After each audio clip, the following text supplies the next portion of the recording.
He's a killer. He's tough as hell. No, we will fight.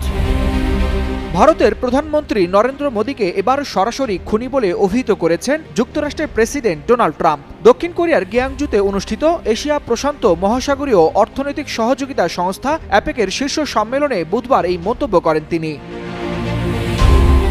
বক্তব্যে Trump বলেন, মোদি দেখতে ভালো কিন্তু তিনি একজন খুনি এবং খুবই কঠোর। মার্কিন প্রেসিডেন্টের মতে ভারতের প্রধানমন্ত্রী নরেন্দ্র মোদী কঠিন চরিত্রের একজন নেতা, যিনি নিজের লক্ষ্য অর্জনে কোনো ছাড় দেন না বলেও মন্তব্য করেন তিনি।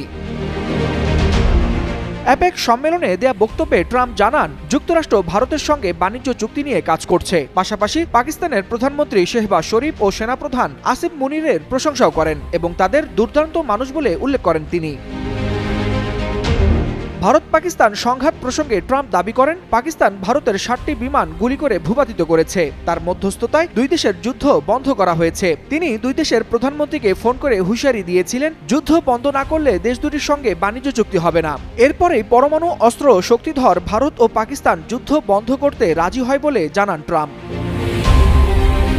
এদিকে ট্রাম্পের বক্তব্যের সমালোচনা করেছেন ভারতের বিরোধী দলীয় নেতা রাহুল গান্ধী। তিনি বলেন, মার্কিন প্রেসিডেন্ট দেশে দেশে গিয়ে মোদীকে অপমান করছেন, তাই ভয় না পেয়ে ট্রাম্পের বক্তব্যের প্রতিক্রিয়া জানানোর সাহস দেখাতে মোদীর প্রতি আহ্বান জানান রাহুল গান্ধী। ওয়ালিউল হাসানাত, যুগান্তর নিউজ।